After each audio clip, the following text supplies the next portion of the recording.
బిడ్డలారా, ఈ దినము మా ప్రియులు దేవుని దాసులు థామస్ గారి జన్మదినోత్సవాన్ని బట్టి ప్రభుని నేను స్తుతిస్తున్నాను. ఈ జన్మదినాన్ని గురించి ఒక 4 రెఫరెన్స్లు తీసి చెప్పి ముగించేస్తాను. మనుషులు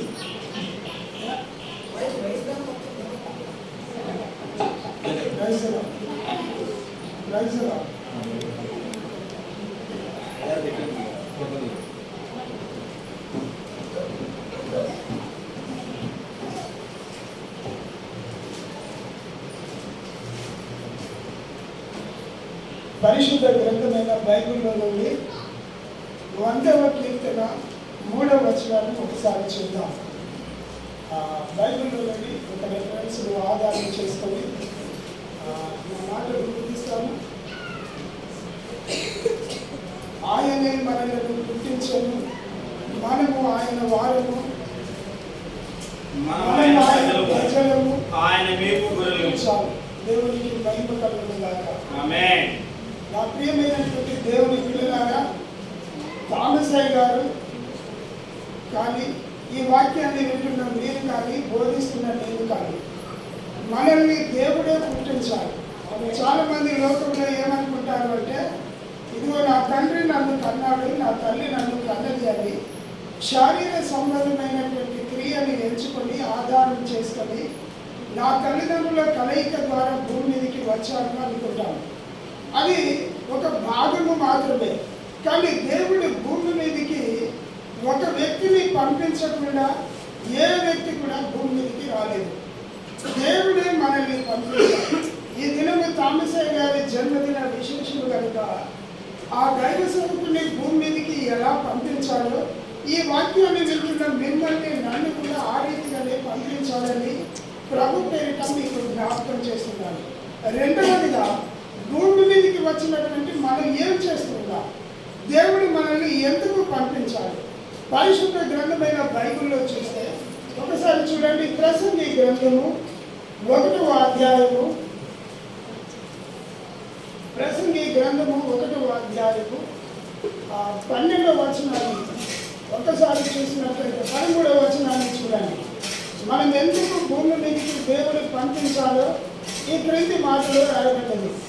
ఆకాశము క్రింద జరిగినది అంతటిని జ్ఞానము చేత విచారించి గ్రహించుటకై నా మనసు నిలిపితిని, వారు దీని చేత అభ్యాసము నందవలెనని దేవుడు మానవులకు ఏర్పాటు చేసిన ప్రయాసము బహు కఠినమైనది అని. అంటే ఒక మనుషుని దేవుడు భూమి మీదకి ఎందుకు పంపిస్తున్నాడు అంటే, దేవుడిని గురించి అభ్యసించడానికి, దేవుడిని గురించి శిక్షణ పొందడానికి భూమి మీదకి శిక్షణ అనే స్థలంలోనికి మనం వచ్చాం. మీరు చూడండి, ఒక పోలీస్ ఆఫీసరు తన విధుల్లోనికి వెళ్ళాలి అంటే మొదట భూమి మీద ఆయన శిక్షణ పొందుతాడు. శిక్షణ పొందితేనే కానీ ఆయా ఉద్యోగంలోనికి వెళ్ళడు. ఉద్యోగం చేసే ప్రతి బిడ్డకు మొదట ఎలాగో లోకములో శిక్షణ ఇవ్వబడుతుందో, భూమి మీదకి పంపించిన దేవుడు కూడా మనుషునికి దేవుని గురించి అభ్యాసము చేయడానికి, దేవుని గురించి శిక్షణ పొందడానికి భూమి మీదకి దేవుడు మనల్ని పంపించాలి. ఈ భూమి మీద మనం ఏమి చేస్తూ ఇప్పుడు మనం ఏమై ఉన్నామంటే శిక్షణ పొందుతూ ఉన్నాం. దేని గురించి శిక్షణ పొందుతున్నాం? దేవుని నిత్యత్వమును గురించి.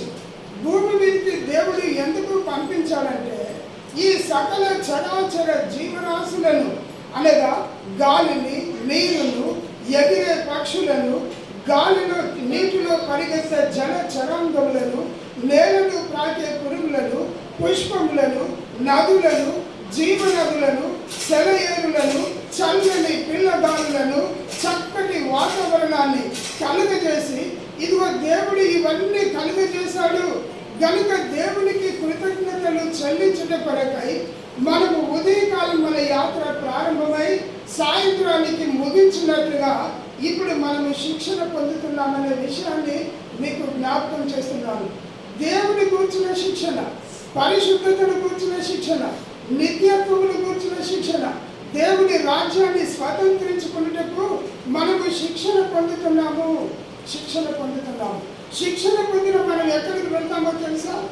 దేవుని నివాసములో మనం ఆయన రాజ్యములో ఉద్యోగము చేయడానికి. ఈ లోకంలో ఉద్యోగిగా ఎంపికయ్యే ముందు ప్రతి బిడ్డ ఏ రీతిగా శిక్షణ పొందుతాడో, శిక్షణ పొందిన అనంతరం ఉద్యోగం ఎలాగ చేస్తాడో, అలాగే భూమి మీద ప్రతి క్రైస్తవుడు, ప్రతి దైవ సేవకుడు నిత్యత్వంలో ఉద్యోగాన్ని సంపాదిస్తాడు. అది నేను కాదు, నా మాట కాదు. పరిశుద్ధ గ్రంథమైన బైబిల్లో అపొస్తలుడైనటువంటి పౌలు హెబ్రీయులకు రాస్తూ 1వ అధ్యాయము 14వ వచనాన్ని పరిశీలించినట్లయితే, ఆ 14వ అధ్యాయంలో ఆయన తన స్వాస్థ్యమైనటువంటి తన ప్రజల మీద వారిని పాలించుటకు దేవుడు మనల్ని ఉద్యోగులుగా నియమింపబోతున్నాడని వాక్యంలో రాయబడింది. అపొస్తలుడైనటువంటి పౌలు, అపొస్తలుడు అనగా దేవుని చేత పంపబడిన వాడు.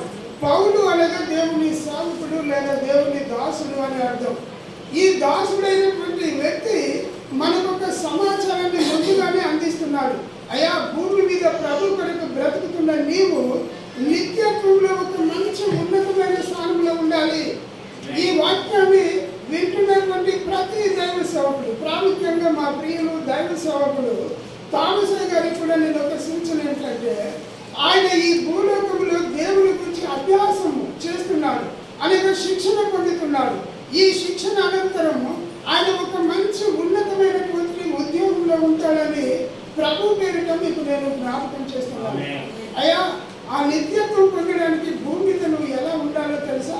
ఒక్కసారి చూడండి. పరమగీతాల గ్రంథములో నుండి పరమగీతాలు 2వ అధ్యాయము 1వ వచనాన్ని పరిశీలిద్దాం. దీనిలో పరమగీతము అనగా పరము అనగా పరలోకము, గీతము అనగా పాట. పరలోకానికి సంబంధించినటువంటి ఆత్మ సంబంధమైనటువంటి మర్మము. దీనిని భక్తుడైనటువంటి సొలొమోను గారు రాశారు. సొలొమోను అని మాటకు అర్థం ఏమిటి అంటే, సొలొమోను అనగా దేవునికి మహిమ కలుగును గాక. సొలొమోను అనగా యెహోవాకు ప్రియుడు అని అర్థం.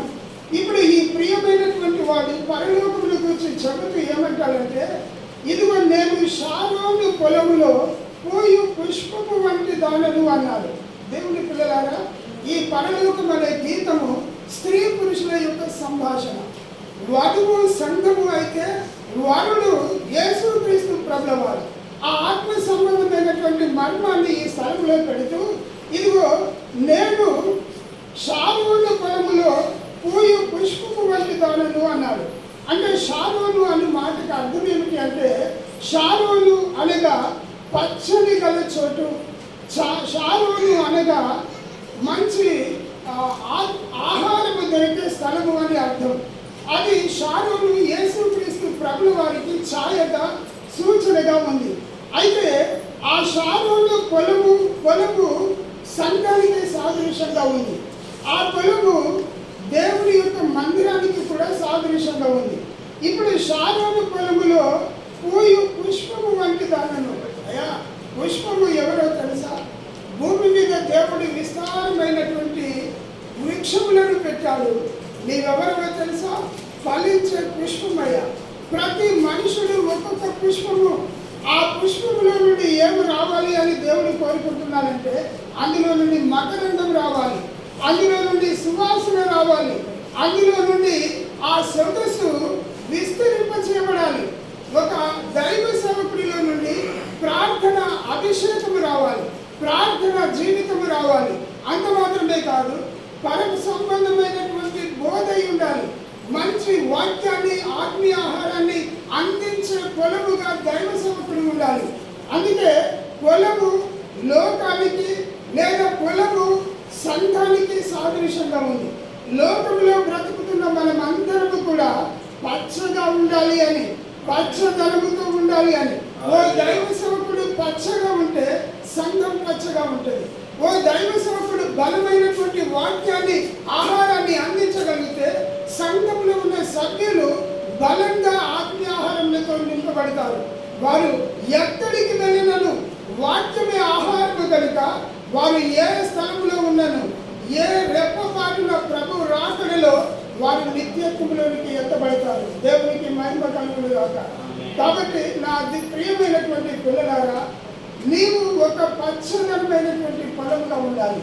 రామసాయి గారు ఈరోజు బర్త్డే చేసుకొని ఒక మంచి ఆత్మీయులని పిలుచుకొని ఆహారాన్ని అందిస్తున్నారు చూడు.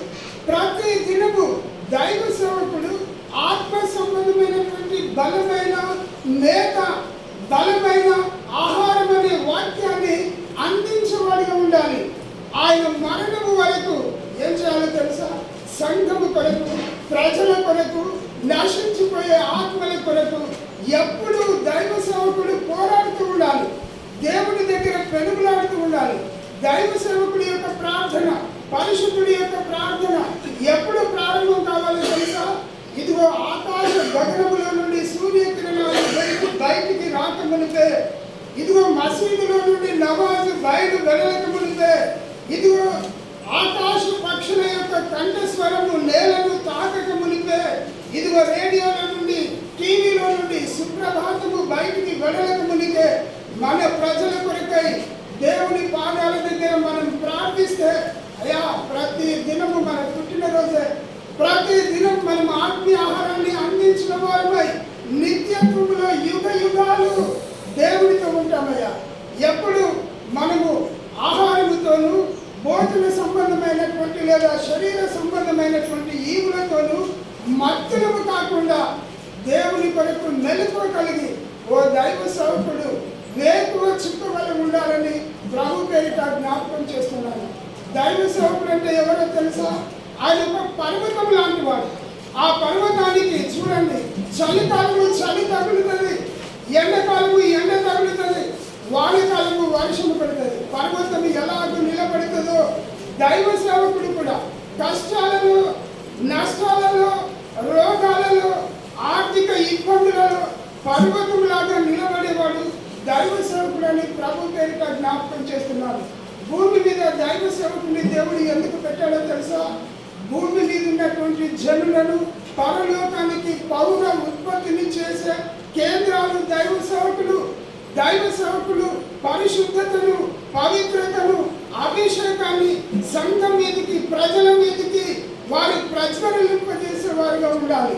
అందుకే నా ప్రియమైనటువంటి పిల్లలారా, ఈరోజు వాక్య భాగాన్ని జాకరం గ్రామంలో మొట్టమొదటిసారిగా తామసాయి గారు వచ్చారు.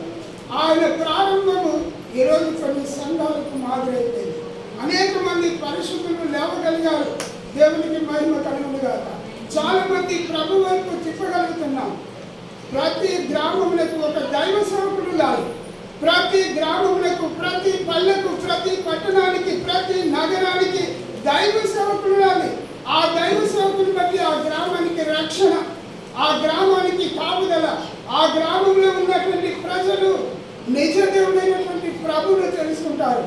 కాబట్టి ఆయన పుట్టిన దినానికి నాకు ఇచ్చిన ఈ అవకాశాన్ని బట్టి ప్రభువును స్తుతిస్తూ, ఆయన నిండాలుగా 30 అంతలు, 60 అంతలు, 100 అంతలుగా ఆయన యొక్క వేరులు క్రిందికి తన్ని ఆయన మీదికి ఎదిగి ఫలించినట్లు దేవుడి సహాయం చేయాలి. గడ్డిలో నిరవంతి చెట్టు ఎదిగినట్లు ఆయన సంతానమైనటువంటి ఆయన పిల్లలు కూడా ఈ ఎదగాలని ప్రభు పేరిట జ్ఞాపకం చేస్తున్నారు.